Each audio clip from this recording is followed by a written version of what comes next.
അരിയും തിന്ന് ആശാരിച്ചയും കടിച്ച് പിന്നെയും പട്ടിക്ക് മുറിവുറുപ്പെന്ന്. അപ്പോൾ ടി ജി സാർ വിചാരിക്കുന്നുണ്ടാവും ഞാനെന്താ രാവിലെ ഇങ്ങനെ പറയണേന്ന്. ഇപ്പം ജർമ്മനിയിലെ തെരുവുകളിൽ അഭയാർത്ഥികളായിട്ട് ഒരു ഗതിയും പരഗതിയില്ല എന്ന് പറഞ്ഞ് വന്നു കയറിയവരെ ഇപ്പോൾ വീവ പാലസ്തീൻ വിളിച്ചുകൊണ്ട് നടക്കുന്നു. ശരിക്കും പട്ടിയുടെ മുറിവുറുപ്പെന്ന് തന്നെ പറയാൻ പറ്റില്ലേ ഇതിനെ? അല്ല, അത് അങ്ങനെയാണെന്ന് എല്ലാവർക്കും അറിയാം. അപ്പോൾ അതറിഞ്ഞുകൊണ്ട് തന്നെയാണ് ഇവരെയൊക്കെ കയറ്റി താമസിപ്പിച്ചത്. ഈ യൂറോപ്പിന് ഒരു പ്രശ്നമുണ്ട്, അവരുടെ ജനസംഖ്യാ വർധന താഴോട്ടാണ്. നമ്മളുടെ ജനസംഖ്യ ഒരു സസ്റ്റൈനബിൾ ലിമിറ്റിൽ നിൽക്കണമെങ്കിൽ ഈ കുട്ടികളുണ്ടാകുന്നതിൻ്റെ റേഷ്യോ 2.1 ആയിട്ടെങ്കിലും നിലനിൽക്കണം.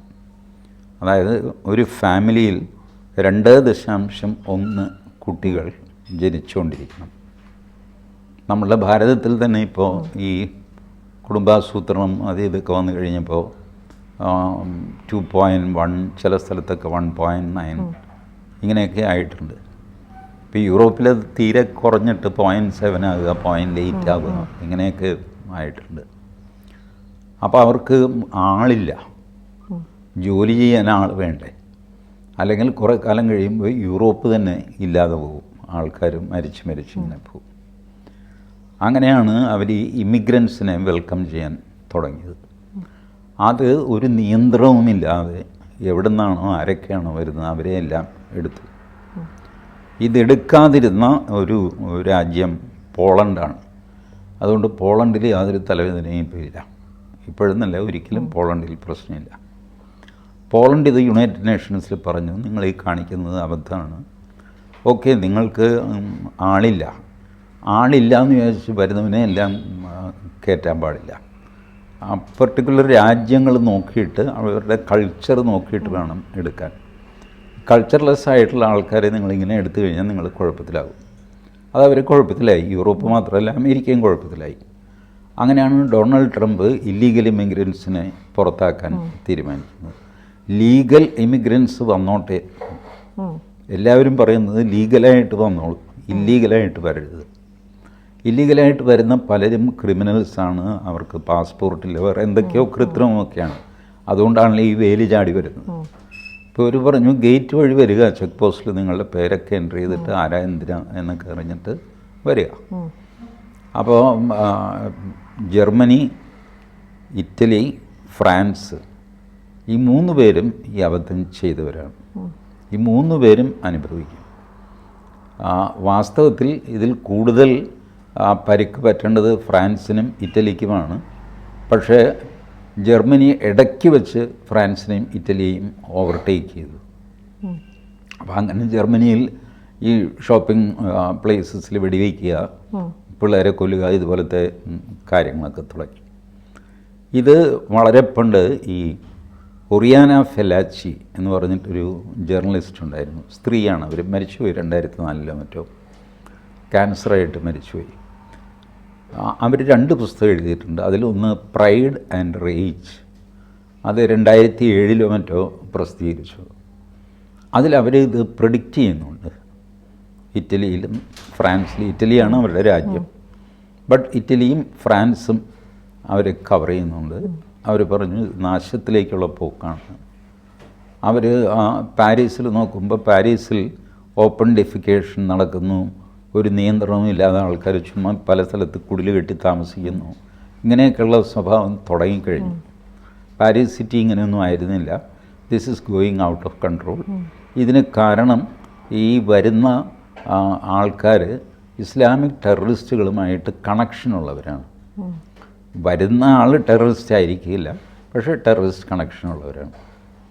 അവർ തള്ളിക്കേറി തദ്ദേശീയരെ പുറത്താക്കുകയും അവരുടെ അജണ്ട നടപ്പാക്കുകയും ഒക്കെ ചെയ്യുന്നവരാണ്. ഇതിപ്പോൾ നമുക്കും ആ ഒരു പ്രശ്നമുണ്ട്. റോഹിംഗ്യ വന്നിട്ടുണ്ട്, 50 ലക്ഷം റോഹിംഗ്യകളുണ്ട് എന്ന് പറയുന്നു ഇന്ത്യയിൽ. നമുക്ക് പിന്നെ കണക്കോ സംഗതിയോ ഒന്നുമില്ല.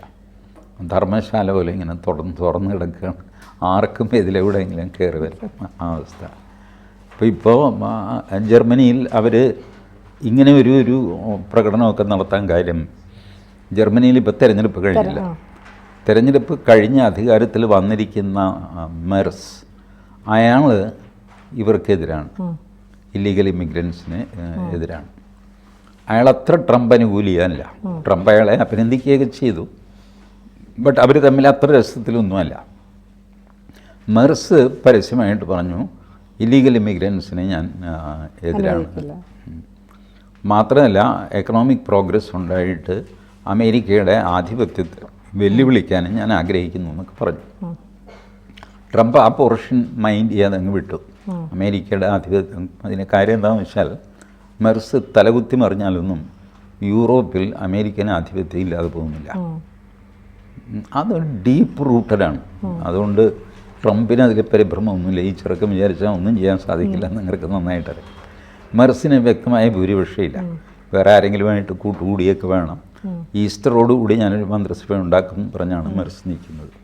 പക്ഷേ ഈ ഇല്ലീഗൽ ഇമിഗ്രൻസിനെ സംബന്ധിച്ചിടത്തോളം മെർസ് അധികാരത്തിൽ വരാൻ പോകുന്നു എന്നുള്ളത് തന്നെ വലിയൊരു ഭീഷണിയാണ്. ഇനി മെർസല്ല വേറെ ആരെങ്കിലും അധികാരത്തിൽ വന്നിരുന്നെങ്കിൽ പോലും അവരുടെ പെരുമാറ്റം ഇങ്ങനെയായിരിക്കും. കാരണം അവർ ലോകം മൊത്തം ഇസ്ലാമാക്കാൻ നടക്കുന്നവരാണ്. അതിൻ്റെ ഒരു ഫസ്റ്റ് ചവിട്ടുപടിയാണ് ഈ പാലസ്തീൻ എന്നുള്ള വാക്ക്. അത് പാലസ്തീന് വേണ്ടിയിട്ടൊന്നുമല്ല, ലോക ഇസ്ലാമിന് വേണ്ടിയിട്ടുള്ള സമരമാണ്. അതിൻ്റെ ഒരു അടയാളമായിട്ട് പാലസ്തീൻ മാറിയെന്നേ ഉള്ളൂ. ആ സിമ്പൽ അവരുപയോഗിക്കുന്നു, പാലസ്തീൻ എന്ന സിമ്പൽ ഉപയോഗിക്കുന്നു. അങ്ങനെയാണ് കേരളത്തിലും പാലസ്തീൻ ഉപയോഗിക്കപ്പെട്ടത്. കേരളത്തിൽ നോക്കൂ, റോഹിംഗ്യ മുസ്ലിങ്ങൾക്ക് വേണ്ടിയിട്ട് കേരളത്തിൽ ഒരു റാലിയും നടന്നിട്ടില്ല. ഇതുപോലെ പീഡിപ്പിക്കുന്ന മുസ്ലിങ്ങൾക്ക് വേണ്ടി, ശരി, പീഡിപ്പിക്കപ്പെട്ട മുസ്ലിങ്ങളാണല്ലോ റോഹിംഗ്യ മുസ്ലിങ്ങൾ, എന്താ അവർക്ക് വേണ്ടി ഒരു റാലി നടക്കാഞ്ഞത്? കാരണം റോഹിംഗ്യ ഒരു സിമ്പലല്ല, പാലസ്തീൻ ഒരു സിമ്പലാണ്. പാലസ്തീൻ എന്ന് പറയുന്നതോടെ ലോക ഇസ്ലാം എന്നുള്ള സിഗ്നൽ എല്ലാവർക്കും കിട്ടുന്നു. അതുകൊണ്ട് പാലസ്തീൻ ഇവർ ഉപയോഗിക്കുന്നു. അപ്പോൾ പാലസ്തീൻ ഒരു ക്ലിക്ക് ചെയ്യുന്ന മുദ്രാവാക്യമായതുകൊണ്ട് അവർ ഉപയോഗിക്കുന്നേ ഉള്ളൂ. അവരുടെ ആവശ്യം വേറെ ആയിരിക്കും. പാലസ്തീൻ്റെ സേവിങ് മാത്രമായിരിക്കില്ല എന്നല്ലേ? അതിപ്പോൾ അല്ല, പാലസ്തീന് വേണ്ടിയിട്ട് ഇപ്പോൾ ജർമ്മനിയിൽ വഴക്കുണ്ടാക്കിയിട്ട് കാര്യമില്ലല്ലോ. ഇപ്പോൾ ജർമ്മനിയുടെ പുതിയ ഭരണകൂടത്തിന് ഇവർ പേടിക്കുന്നുണ്ട് ശരിക്കും. അതുണ്ട്. കാരണം അവർ ഇമിഗ്രൻസിനെതിരാണ് മെർസ്.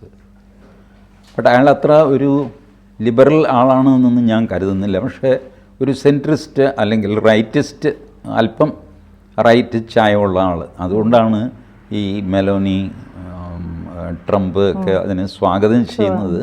അതുകൊണ്ടാണ് ഇത് യൂറോപ്യൻ രാജ്യങ്ങൾക്കെല്ലാം ഒരു പാഠമാണ്. കാരണം ഏത് നിമിഷവും ഇങ്ങനെയൊരു സേവ് പാലസ്തീൻ പ്രക്ഷോഭം എല്ലാ യൂറോപ്യൻ രാജ്യങ്ങളിലും നടക്കാൻ സാധ്യതയുണ്ട് ഇനി അടുത്ത് തന്നെ. അതെ, പാഠം ഒന്നുമാണെന്ന് എനിക്ക് തോന്നുന്നില്ല. കാരണം എത്ര 10-20 കൊല്ലം, ഞാൻ ഒറിയാന ഫെലാച്ചിയുടെ പുസ്തകം ഇറങ്ങിയിട്ട് എത്ര വർഷമായി, 2007 എന്ന് പറയുമ്പോൾ.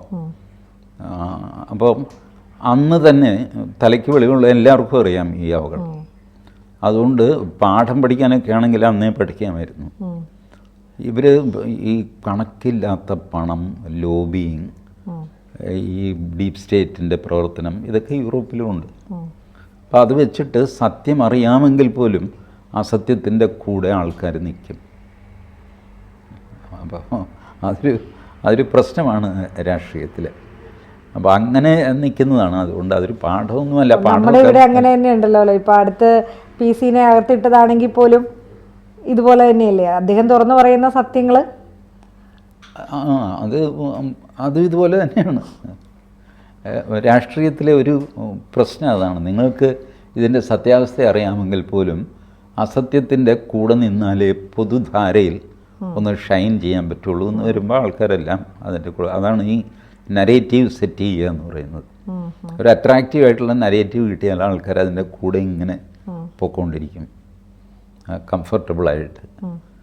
അപ്പോൾ മാത്രമല്ല ഇക്വേഷനൊക്കെ പെർഫെക്റ്റ് ആയിരിക്കും, കേട്ട് കൊള്ളാം എന്നൊക്കെ പറഞ്ഞ് അതിൻ്റെ കൂടെ അങ്ങ് പോകും. അതാണ് ഈ യൂറോപ്പിലൊക്കെ സംഭവിച്ചത്. ഈ അഭയാർത്ഥികൾ, പാവപ്പെട്ടവർ, കുട്ടികൾ എന്നൊക്കെ പറഞ്ഞാൽ അങ്ങനെ ഒരു ക്യാമ്പയിൻ അതിൻ്റെ കൂടെ അങ്ങ് പോയി. അപ്പം നമുക്ക് നോക്കാം ജർമ്മനിയിലെ തെരുവുകളിലുള്ള പ്രക്ഷോഭങ്ങൾ എത്രത്തോളം പോകുന്ന. അതിനിയും മുന്നോട്ട് പോവുകയുള്ളൂ, വളരെ രൂക്ഷമാകും. ജർമ്മനി, ഫ്രാൻസ്, ഇറ്റലി ഈ 3 സ്ഥലത്ത്. അഭയാർത്ഥികളെ കൊണ്ട് അവിടെ പൊറുതി മുട്ടും. ഇല്ല, ഇപ്പം അത് അധികം അങ്ങോട്ട് പോകുന്നില്ല ആരും. കാരണം ഇപ്പോൾ കുറേ അധികം റെസ്ട്രിക്ഷൻസ് വന്നു. എന്തിനും ഇംഗ്ലണ്ടിൽ പോലും റെസ്ട്രിക്ഷൻസ് വന്നു. അപ്പോൾ അതുകൊണ്ട് അത് മോശമാകുമെന്ന് പറയാനില്ല, എന്നാൽ നന്നാവാനും പോകുന്നില്ല. നമുക്ക് നോക്കാം. കൂടുതൽ വാർത്തകളും വിശേഷങ്ങളും നിങ്ങളിലേക്ക് എത്താൻ ABC മലയാളം സബ്സ്ക്രൈബ് ചെയ്യുക, ബെൽ ബട്ടണും അമർത്തുക.